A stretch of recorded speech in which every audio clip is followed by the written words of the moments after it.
Olá, muito boa noite, sejam todos bem-vindos aqui ao Spirited. Hoje a gente vai ter junto conosco o nosso querido Fred. Ele vai falar sobre família e espiritismo. Seja muito bem-vindo, Fred. Tá entrando aí.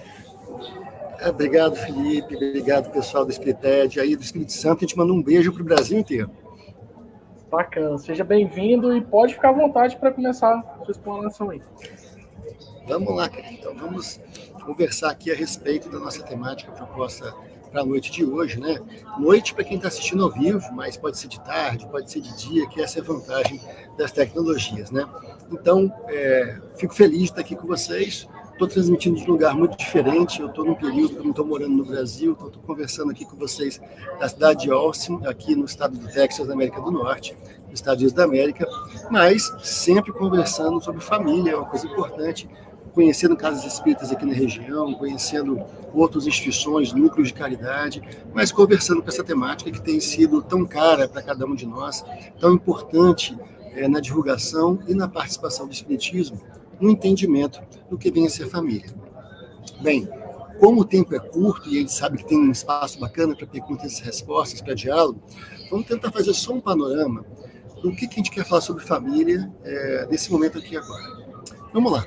Eu quero começar com um exemplo que está muito próximo, antes de falar de questões doutrinárias, de fundamentações, quero falar de um exemplo muito próximo a todos nós. Porque, em geral, todo mundo gosta de assistir filme de ação, ou comédia romântica, ou enfim, séries. E tem um ator que está vivendo uma experiência muito particular. O nome dele é Bruce Willis. Né? Esse ator aí, para quem tem mais de 40 anos, vai lembrar daquela série A Gata e o Rato, que ele fez um papel, mas ele fez muitos filmes de ação. Ele fez um filme que é muito conhecido no movimento espírita, O Sexto Sentido, que ele era meio que um psicólogo entrevistando um menininho que via pessoas mortas. Mas, enfim, Bruce Willis, ele está aqui na América do Norte vivendo uma experiência de vida muito peculiar. Ele apresentou um quadro mental de uma doença, que não seria uma doença senil, mas uma doença degenerativa do cérebro. A gente chama na linguagem popular como uma espécie de demência, ou seja, ele vai perdendo a capacidade de raciocínio, vai deixando de conhecer as pessoas, vai perdendo algumas habilidades motoras, até em um dado momento chegar a óbito. Então, ele foi diagnosticado com isso e a família começou a cuidar dele. E aí é que vem nessa história inicial do bate-papo de hoje. O Bruce Willis, então, ele é casado e tem 2 filhos. Só que para quem conhece a história dele há mais tempo, esse é o segundo casamento dele. O primeiro casamento dele é também com uma atriz muito famosa, chamada Demi Moore. Um dos primeiros papéis que ela ficou muito conhecida da sua transmissão foi aquele filme Ghost, Do Outro Lado da Vida, né? Que ela tem algumas cenas interessantes e aí ela perde o ser amado, né? numa fatalidade. Mas são filmes que a gente usa no movimento espírita, então temos 2 atores, né? Uma atriz e um ator muito conhecidos. O Bruce Willis, que está no seu segundo casamento, e a Demi Moore, que é a primeira esposa dele, o primeiro casamento dele. Com ela, ele também tem 2 filhos. Então, ele tem 2 filhos do primeiro casamento, 2 filhos do segundo casamento. E o fato é que ele foi diagnosticado, então, com uma doença degenerativa do cérebro. Fred, mas o que isso tem a ver com família? Você está falando de segundo casamento? Não, vou falar de algo muito importante sobre família. É que a atual esposa do Bruce Willis convidou a ex-esposa, a Demi Moore, para juntos cuidarem dele nessa fase tão delicada da vida. Olha que coisa interessante, que coisa curiosa. A atual esposa convida a ex-esposa para juntas cuidarem do ex-marido, amigo, e aí do atual marido, também amigo. Ou seja, mesmo a relação não tendo sido duradoura do primeiro casamento, os laços de amizade, de carinho, de respeito, né, de amizade, não foram rompidos com isso. Por que a gente está começando com esse exemplo e tão curioso a gente pensar essa questão? Porque muitas vezes, quando nós conversamos sobre família, nós pensamos muito em família num modelo único, num modelo bem engessado do que vem a ser a família. Como se fosse só aquela família nuclear de pai, mãe e filhos. Esquecendo-se que a criatura humana, enquanto encarnada na Terra, vive experiências que umas dão certo, outras não dão certo. Então é natural que haja uma primeira conjugalidade, que porventura não dê certo e haja uma segunda. Mas, na verdade, o esforço em estarmos uns com os outros é de conquista de respeito, conquista de amizade, construção de companheirismo, quer seja junto, quer seja separado. Nesse primeiro recorte que a gente está fazendo aqui da nossa fala. Porque quando a gente for analisar o Livro dos Espíritos conversando sobre família, o conceito inicial de família se dá a partir da união de dois seres que se unem com um propósito. Repara, você está com dois seres que se unem com um propósito, o propósito não necessariamente é ter filhos, o propósito não necessariamente é passar uma vida toda juntos, o propósito não é estritamente construir uma família com muitos descendentes. Por mais que nós desejemos isso, nós precisamos entender que há vários modelos de família, há vários arranjos de família. Não é à toa que no Livro dos Espíritos nós vamos colocar a questão justamente de união de... Nós vamos não, né? Os Espíritos vão falar para o Kardec. A união de dois seres. Ele não tipifica isso, né? Ou seja, dois homens, duas mulheres, um homem e uma mulher, a obrigação da procriação. Então, esse é um fator importante, esse é um fator que faz com que a gente comece a entender que, olha, nós estamos acostumados com um modelo de família que o mundo nos trouxe. Um modelo claro, nobre, respeitável, é o mais vigente, é o mais comum de nós encontrarmos, da união do homem com a mulher, da mulher com o homem e a geração da prole.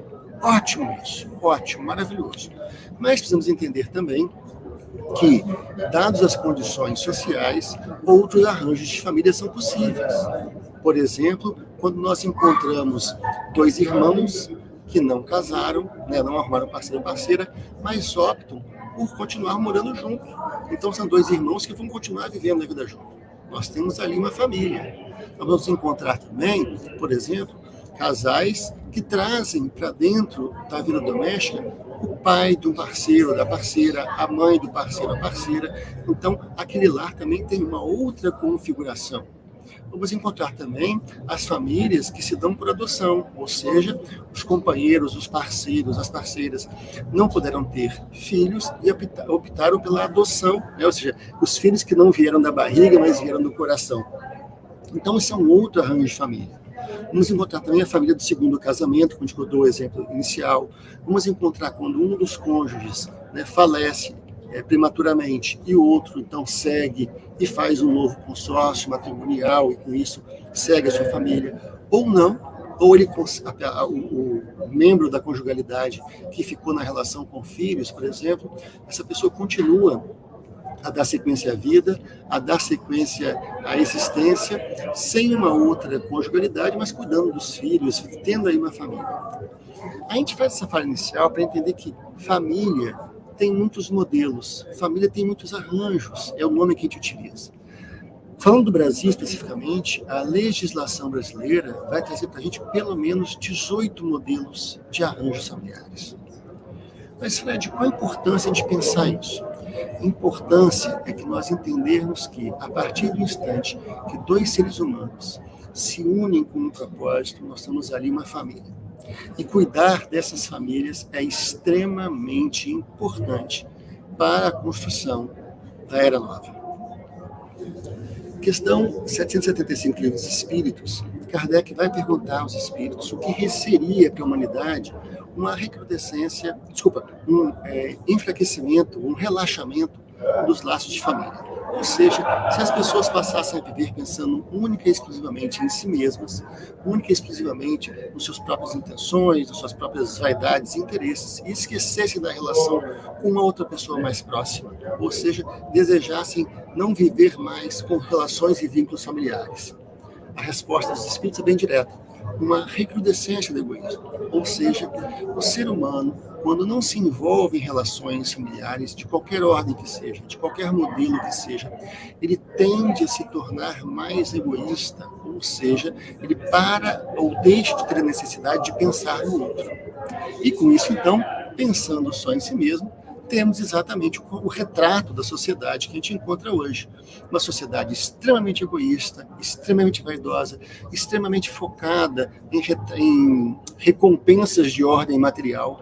onde a essência de ter coisas ficou mais importante do que sermos pessoas úteis com as quais ou com aqueles que nós convivemos. Essa reflexão ela é tão pertinente, tão importante, que em 1994, o espírito Joana de Ângeles vai trazer pelas mãos do companheiro Divaldo Franco um livro que se intitula SOS Família. Na introdução dessa obra, a benfeitora Joana de Ângeles vai dizer que há um convite, há uma verdade, um apelo dos espíritos superiores para que nós resgatemos as relações familiares. Repara, eles não estão falando resgatar um modelo de família. Resgatemos as relações familiares, de irmãos, de pais, de cônjuges, de agregados. Para quê? Para que nós possamos fortalecer esse laço, fortalecer essas relações. Porque essas relações, quando estão próximas, nós começamos a partir delas, então, a construir novamente uma sociedade feliz, útil, relevante e, como nós desejamos agora, regenerada. Porque na mesma obra, a benfeitora Joana de Ângeles faz uma metáfora extremamente importante, ou melhor, ela apresenta uma construção que nós metaforizamos a partir da sua colocação. Joana vai dizer que a família é a célula máter da sociedade. E quando essa célula se adoece ou se deteriora, toda a sociedade também cambaleia. Vamos entender um pouco sobre isso? Essa metáfora? A gente ouviu muitas vezes nos amigos ou com os irmãos da área do direito dizer assim, a família é a célula máter da sociedade. Mas em que sentido você quer dizer isso? Bem, no sentido sociológico, a família é a célula primeira da sociedade. É onde você começa a aprender a viver em grupo. Perfeito. Mas a metáfora da biologia talvez seja mais útil para a gente no primeiro momento. Vamos lembrar o que é uma célula? A célula, então, é um organismo, é um dos primeiros organismos vivos que compõem o corpo do ser humano, do ponto de vista físico. Então, uma célula tem lá o seu núcleo, tem o seu citoplasma e tem sua membrana. Quem lembra aí a imagem da gema do ovo, aberto, quando você abre o ovo, né, cru, você consegue ver a gema, aquela parte branca, o citoplasma, e em volta, segurando, né, para que tudo não derreta, a gente vai ter a membrana celular. Olha que interessante.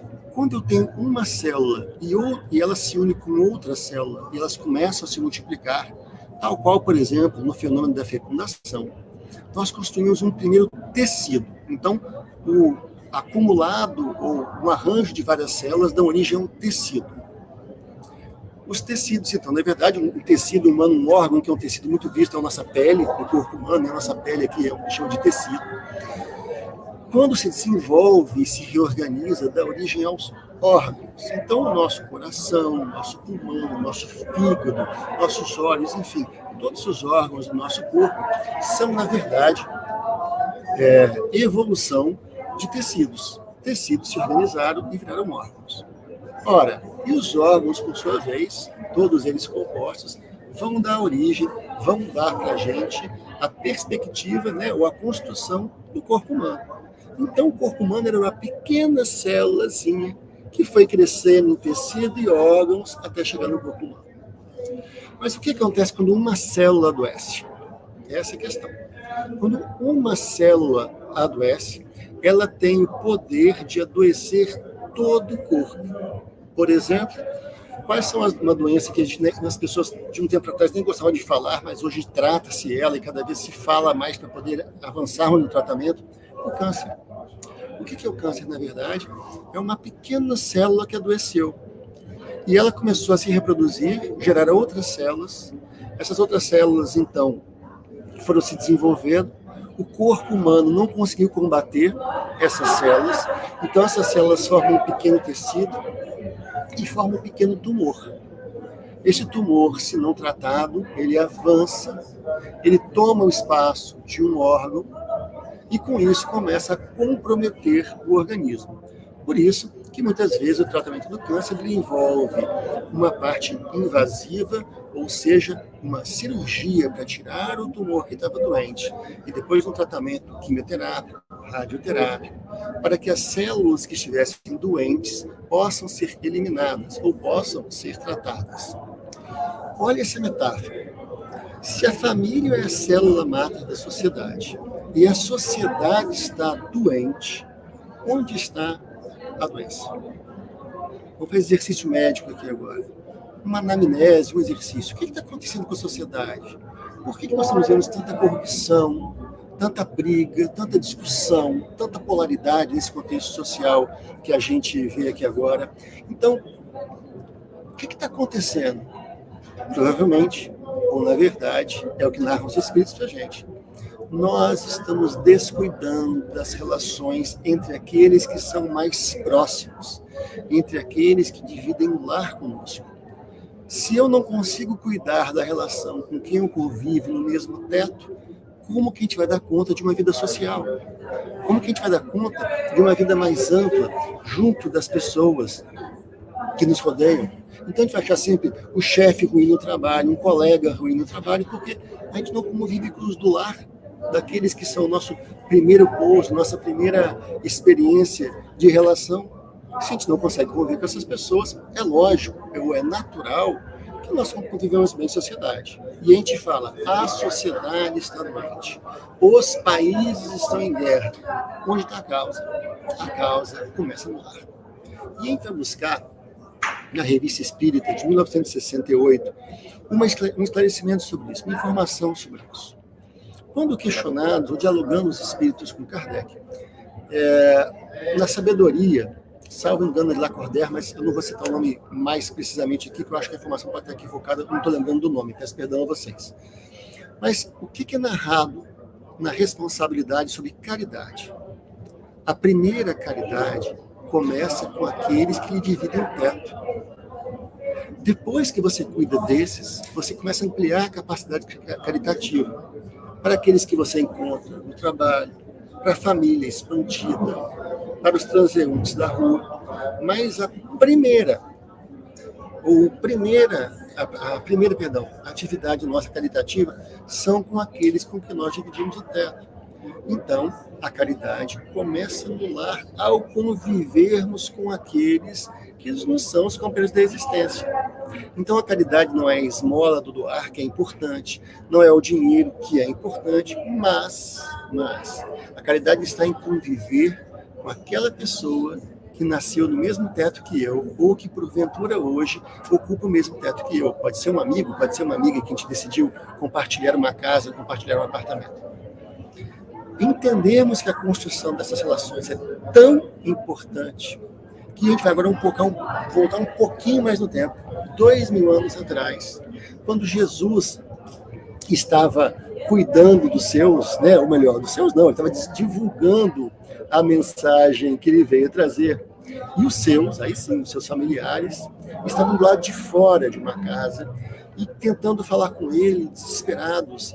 E aí, algumas pessoas dentro da casa dizem assim, Jesus, a sua família está lá fora, eles estão preocupados com você. E ele responde assim, Jesus, mas quem é minha mãe? E quem são os meus irmãos?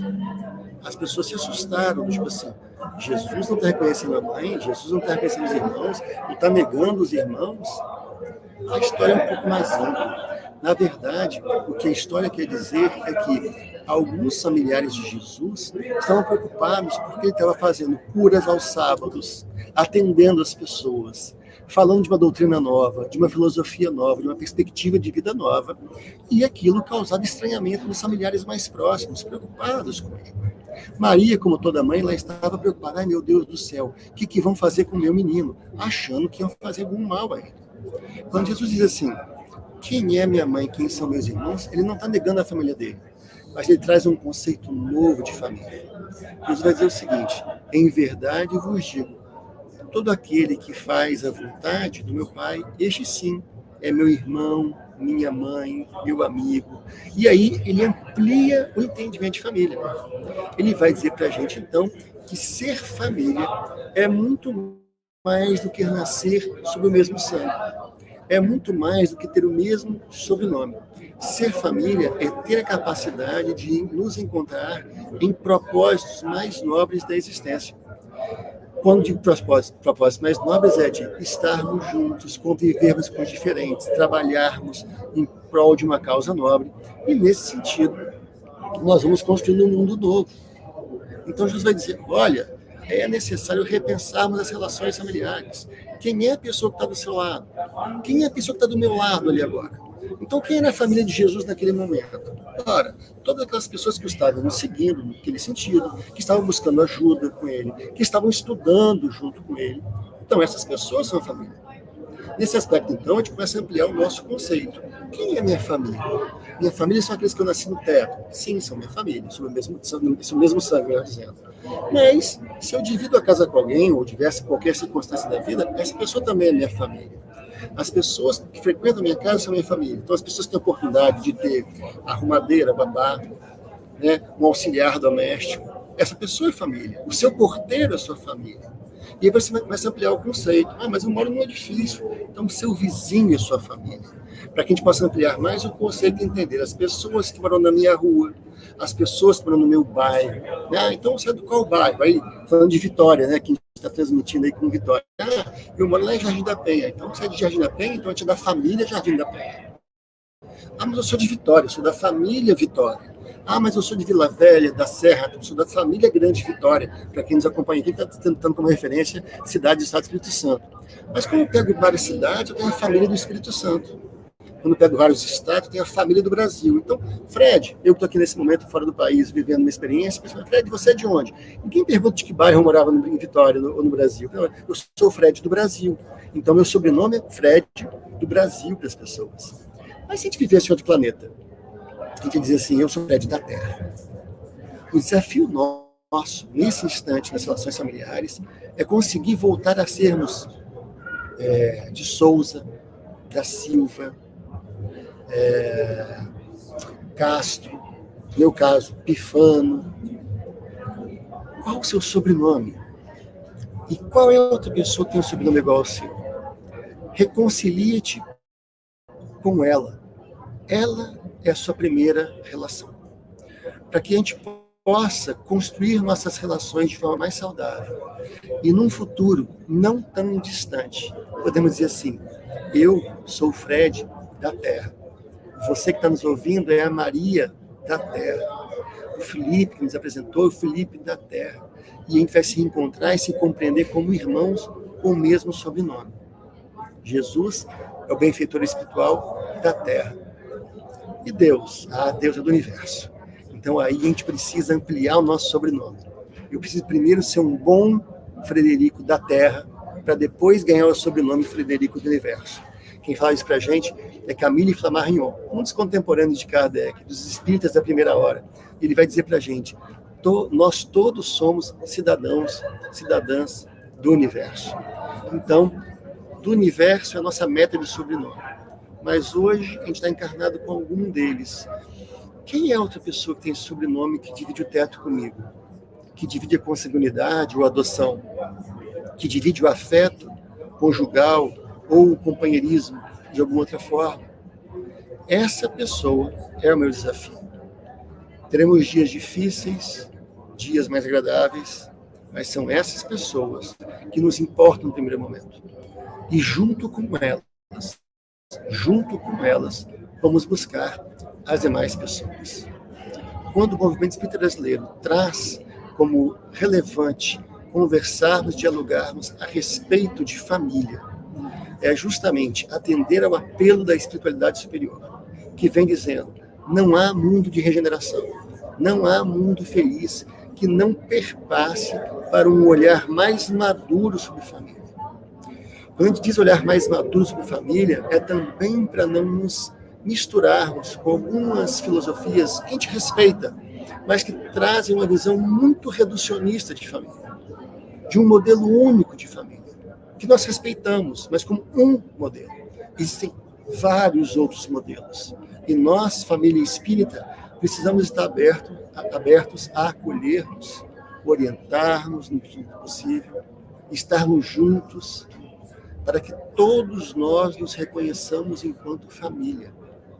E as famílias saudáveis, as células máter saudáveis, possam construir um organismo saudável, através de tecidos saudáveis, órgãos saudáveis, e aí, família terra saudável.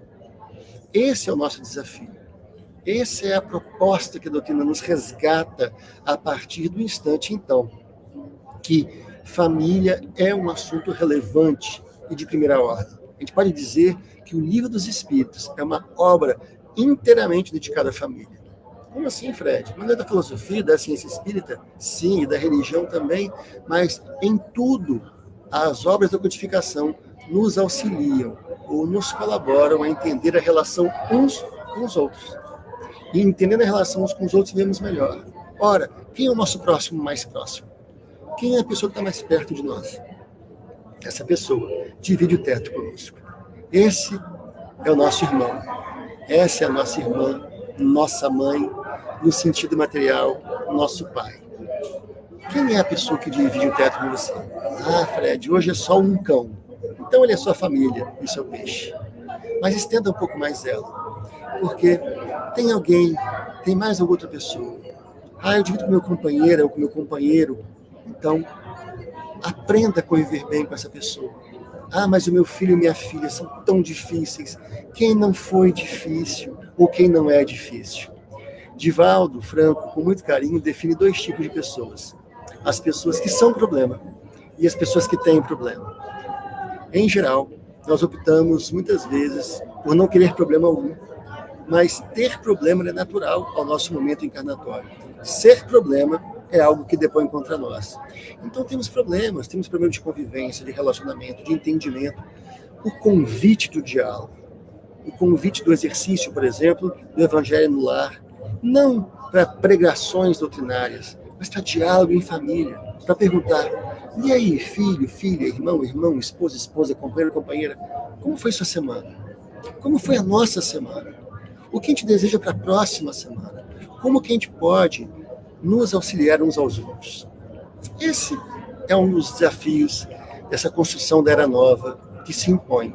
Aprendermos a ser família. A família nuclear primeiro. Depois a gente amplia para as demais. Bem, o Espirited é isso assim, ó. São pílulas, são informações curtas. Então a gente faz uma pausa agora e vamos ver se tem alguma pergunta que chegou aqui no nosso chat, para a gente poder dialogar um pouquinho mais e avançar na nossa conversa, Felipe. Legal. Eu tenho perguntas aqui, mas eu quero fazer uma pergunta também. Vamos lá. Que assim, eu não tenho filhos, né? Então eu queria entender, assim, até da sua visão, como é que os pais ou os responsáveis, eles podem educar os filhos sobre a importância do espiritismo também, da religiosidade, num mundo cada vez mais dominado, assim, por uma divisão da atenção da gente, né? Que esse é o nosso maior desafio desse século. A gente conseguir dar atenção naquilo que realmente importa, que muitas vezes não é a nossa família, né? Não é aquele núcleo ali que está perto da gente. Perfeito. A gente vive hoje um mundo cheio de distrações, né? Então você tem distração para tudo. É a distração do sucesso financeiro, é a distração da beleza, é a distração da posição social, são distrações. Que quando a gente estuda espiritismo, a gente tem que entender que são distrações. Porque mais tempo ou menos tempo, todo mundo vai estar do outro lado da vida, né? E aí a questão é, o que eu fiz com o tempo que eu tinha aqui? A sua pergunta é muito legal, Felipe. Você fala assim, eu não tenho filhos. Ok, nessa vida, você já teve, várias outras, pode ficar tranquilo. A Maria Montessori, que ela é uma médica italiana, educadora, desencarnada, Joana de Angelis cita ela várias vezes em suas obras, ela fala assim, os pais, quando é que um pai deve começar a educar seu filho? E Montessori responde assim, 20 anos antes de pensar em tê-lo. Olha só, o processo de educação do meu filho, ele começa com o meu processo educativo. Então, quando os pais reclamam assim, nossa, mas meus filhos só querem saber de internet. Essa é a fala comum, né? Ah, meus filhos da internet, reclama. Pois é, mas e você? O que você está fazendo? Como assim, Fred? Não, porque você está usando internet, é porque alguém deu acesso à internet para ele. Alguém orientou para ele qual que é o uso saudável da internet? Alguém disciplinou esse uso? Ou, como muitos de nós fazemos, a gente pega o smartphone assim, entrega o smartphone para a pessoa, para a criança, para nos dar sossego, né? Lembro que teve uma vez uma propaganda de TV que o carro vinha com as telas, né, para trazer. Aí chamou assim, tecnologia sossega a criança. era propaganda. Ok, uma propaganda de carro era engraçada, numa viagem de carro é engraçado, interessante, mas assim, quando eu, filho, estou substituindo toda a minha relação social familiar pela a tecnologia que está colocada no smartphone, pode ser que a construção da outra parte não tenha sido feita. E aí, o desafio para nós, pais, mães, educadores, tio, tia, todo mundo que convive com criança, é como é que está o meu tempo com essa criança? Será que eu estou optando por estar nessa ferramenta ou estar com a criança? Porque a criança registra, fala assim, olha, tem um tempo da tecnologia, né, das redes sociais, das mídias, dos aplicativos, dos joguinhos, mas tem um tempo de estar com o outro. Então, ou seja, qual o tempo que eu estou dedicando assim? Vem cá, filho, vamos bater um papo aqui agora. Vamos fazer uma coisa junto, vamos fazer uma caminhada junto. São pequenas coisas que a gente acaba se distraindo e nas ocupações do dia a dia, de ter que ter emprego, ter que ter dinheiro, ter que pagar as contas, esquecemos o seguinte, mas Deus me confiou uma criatura, o que eu estou fazendo com ela? Essa é uma pergunta delicada. Nenhum de nós aqui vai fazer julgamento sobre a vida de ninguém, em hipótese alguma. Mas é necessário pensar sobre isso, né? Eu tenho acompanhado casais jovens que já é de uma geração nova, eu considero, que os filhos, quando nascem, eles falam assim, não, olha só, a gente tem que trabalhar, tá? Mas o nosso tempo com nossos filhos vão ser tempo com eles. Não é tempo da televisão, não é o tempo da internet, é nosso tempo com eles. Não é de brincar de coisas que permitam pai, mãe, tios, tios estarem juntos com as pessoas.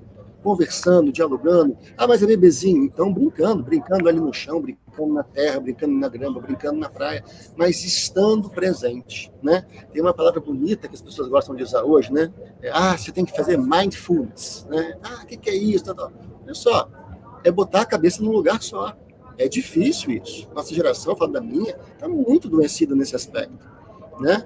Mas o que é colocar a cabeça no lugar só? Olha só, se eu estou com meu filho, eu estou com meu filho. Se eu estou com outra pessoa, eu estou com outra pessoa. Ou a gente vai continuar sendo, por exemplo, aqueles casais que estão na mesa no restaurante, ou comendo uma pizza, assim, e tá um no smartphone, outro no smartphone. E, nossa, espero que a pizza seja boa, né? Mas isso é um retrato nosso, não, de novo, não é uma crítica, é uma reflexão.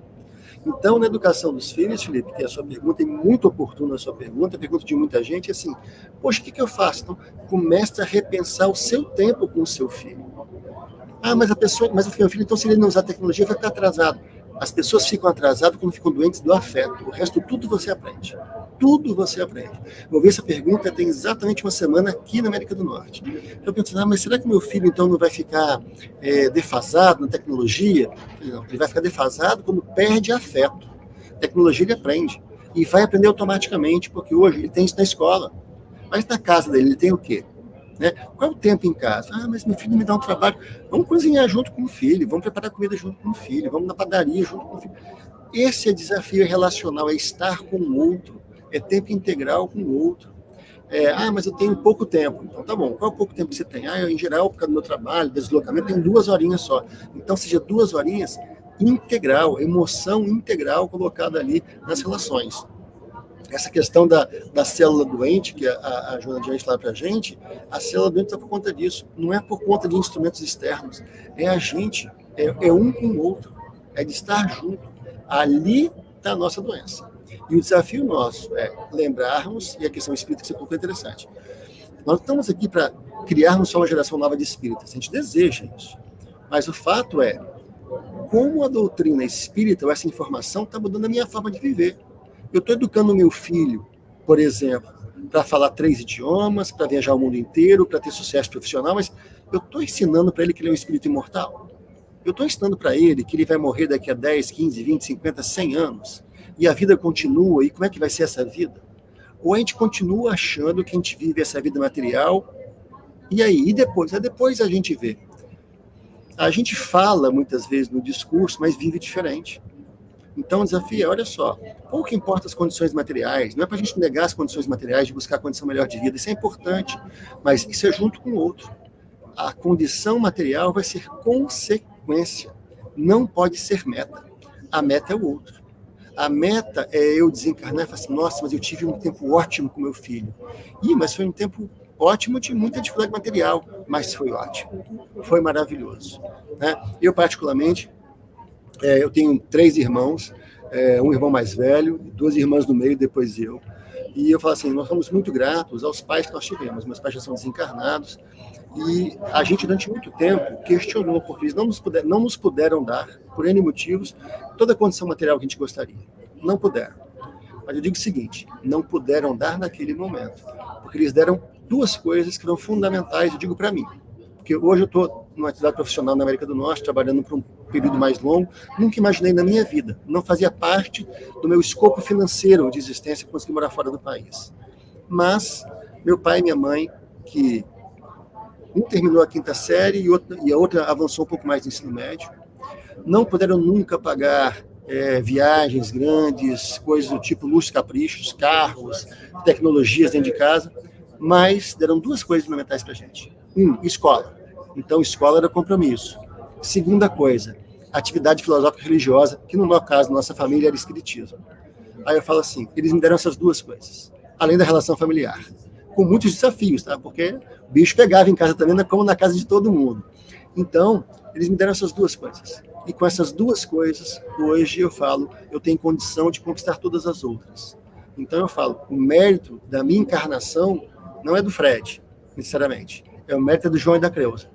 Eu não estaria vivendo as coisas que eu vivo hoje, de movimento espírita, profissionais, relacionais, se o João e a Creuza não tivessem renunciado os prazeres e os valores deles pelos seus 4 filhos.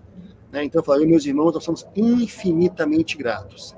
Descobrimos isso um pouco tarde, ou seja, ao longo da vida a gente aprendeu, mas teve adolescência, meus pais morreram, a gente era muito jovem, mas hoje, mais maduro, eu posso dizer com tranquilidade isso, da imensa gratidão a esses 2 seres que renunciaram a si mesmos para nos dar 2 coisas que eles não podiam dar, não se ofereceram, que era educação no sentido formal e espiritualidade. Isso fez toda a diferença na minha vida e eu espero conseguir passar para frente isso. Muito legal. E a Regina, ela fala aqui, o Espiritismo nos fala muito sobre a família, porque de modo geral vemos dificuldades em abordar temas mais específicos sobre família. Tá. Porque de modo geral vemos dificuldades? Por que a gente tem, essa dificuldade? Olha só, muito bacana. A pergunta da Regina, no último Espirited, eu usei uma expressão aqui, a gente brincou, mas eu vou usar ela de novo aqui agora. A gente precisa, Felipe, tirar a família do armário. A gente precisa começar a conversar na casa espírita sobre temas que envolvem assim. Como é que a gente vai conversar sobre separação, recasamento?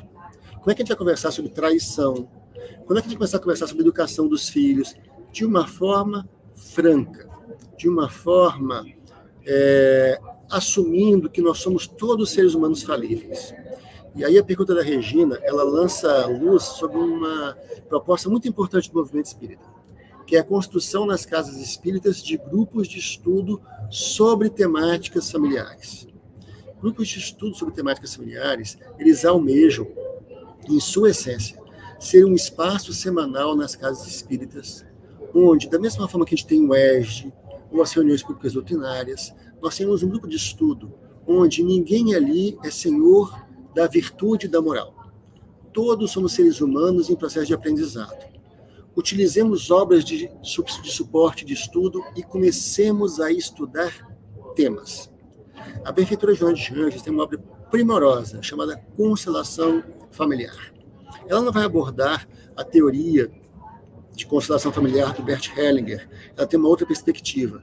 Ela vai falar que todos nós, entes familiares, tio, tia, avô, primo, cunhado, esposo, esposa, filho, filha, temos papéis, somos entes de uma constelação. E nessa constelação, cada um tem uma função. E é necessário conhecer essa função. Então, qual é a função de tio? Qual é a função de tia? Porque muitas vezes nós encontramos tios e tias que querem substituir os pais. Qual é o papel do avô e da avó? O papel do avô é um, o papel da avó é um, né? Mas não substituem os pais. Auxiliam, não substituem. Qual o compromisso dos filhos com os pais? E a gente fala sobre isso. Vamos conversar. Qual a importância do namoro? O que é namorar? O que é conversar sobre educação sexual dos filhos? Ai, Deus me livre falar dessas coisas. Nós vamos conversar abertamente sobre isso, sem medo sobre isso.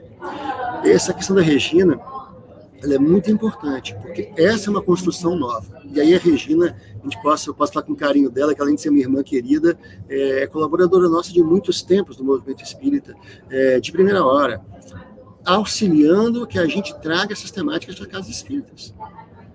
Nós, casas espíritas, precisamos falar assim, olha, vamos conversar aqui a respeito de aborto? Ai, meu Deus, que assunto difícil, a gente faz uma palestra sobre aborto. E não volta o assunto, não. Vamos ter um grupo de estudo onde o assunto aborto vai ser discutido por 5 semanas seguidas. Vamos trazer pessoas que conhecem mais, vamos ter a visão da doutrina, vamos trazer casos sociais e conversar francamente sobre isso. Nós somos contrários, por essência, sim, mas nós não somos cruéis com as pessoas. Nós não vamos aqui renegar ao convívio, ao carinho e acolhimento as pessoas que por algum momento precisaram viver a experiência do aborto. O que a gente pode fazer para auxiliar as políticas públicas, né, de acolher as pessoas, de acolher as mulheres que são vítimas de estupro, de acolher as mulheres que são vítimas de estupro em idade infantil, 12, 13 anos, quando muitas vezes são violentadas por próprios familiares, tios, tias, padrastos. Então, nós precisamos entender e criar uma rede de apoio para as pessoas. Como é que a gente vai conversar a respeito dos casais espíritas que se separam e que muitas vezes deixam de frequentar a casa espírita porque com medo do julgamento das pessoas? Não, foi só um casamento que não deu certo. Isso não desqualifica moralmente ninguém.